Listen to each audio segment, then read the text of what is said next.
Mr. Chairman, Yes, Representative Turner. just piggybacking on what you're saying, and I share your sentiment, except there are some of these GR dedicated accounts that were set up as a part of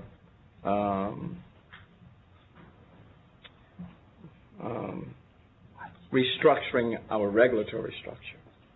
And what I mean by that is that, and I don't want to go too much into tomorrow and dealing with today, but there are certain fees that are set up that go directly to the tax situation, going directly as a part of the tax framework. And I agree with you that when we set up the GR dedicated accounts and we're going directly, for example, at the people who are paying it, it does interfere with the appropriation process.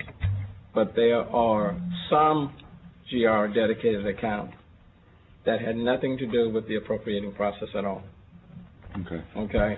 That they were set up as a part of a regulatory setup. And they were not set up necessarily as an account, but as a part of the strategy to restructure our regulatory system. Otherwise, the industry and everybody else would not have participated. And so what we have done, in some cases, we've allowed part of that restructuring process to move forward, but the money had to be housed somewhere. And so the notion was, when these accounts were set up, is that everybody would play still by the same set of rules. And so, you couldn't give the money to Joe Doe in the industry to go hold it. And so everybody trusted the state to be the steward of these monies for this restructuring process. But it's like once the money then was given to the state then looked at it, and then the state then started tinkering with the process on how to hold on to some of it, and it went contrary to the intent of industry, businesses, and everybody else. And so some of these GR dedicated accounts did not even view the appropriation process at all. At all when they were created. When they were created. They were simply saying, okay, this is a part of the overall strategy that industry has worked out.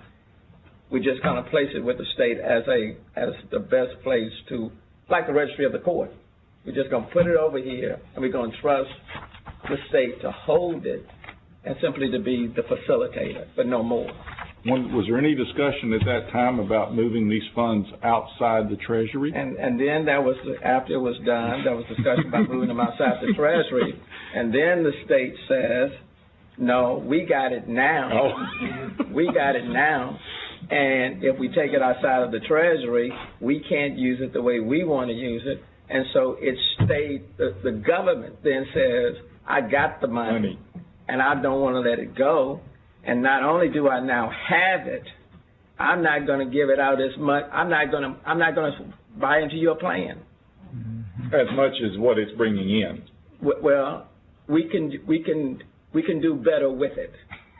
We know now what's best. We know what you all intended, but now that we have it, we know what's best. So we're only going to give a small portion. And so then industry and everybody else starts complaining on some of these accounts, and then you get into this cycle. The balances start increasing, and then no one wants to set itself free. Yeah. Mr. Chairman, along those lines, I think we can all guess which one Representative Turner is talking about. But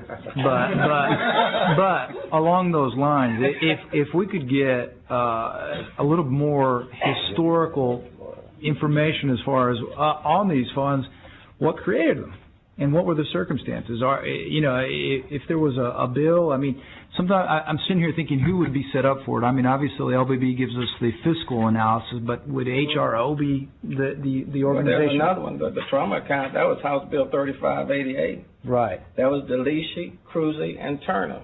Yeah, I remember. And 3588 was set up to fund the trauma centers. Right. Which Turner was it? Which Turner? Chris Turner? No. But so I guess it'd be good, because especially, let's say on that bill, we can get the HRO report, And Well, I mean, there's quite a bit of history on this. I've read those, and I see I see the history. I'm not sure that that's that much to tell us exactly what the reason I think why. what you're talking about may be, and it's going to have to be supplied by members who were here during that time frame if we're going to try to get the reference library has a lot of background history that you can go through sessions long ago. They're a very good resource for all that information. If on these agencies they have a bill that we can point to that was the creator of the bill, that'd be great just to get the list of those bills, and I can get the information then after. Okay, yeah, if we would, if we can get somebody, I'll make it the clerks of the committee to give us a list of the bills that created these accounts. Right. I don't know, a lot of time the bill doesn't give you the legislative intent. I'd go to HRO personally. HRO's been around, 20 years? Yeah. 24 years? I mean, we're going to undo stuff. We need to know what we're doing or trying to do. And I think the beauty of this, when I was called about this committee, is that we're trying to regain credibility with the taxpayers.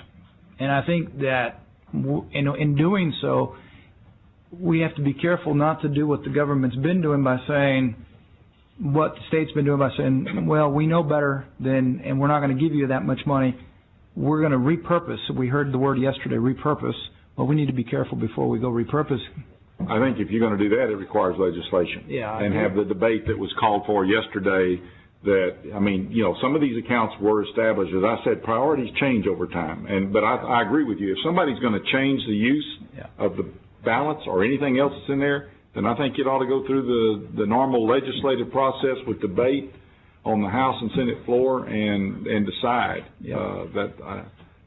Very good.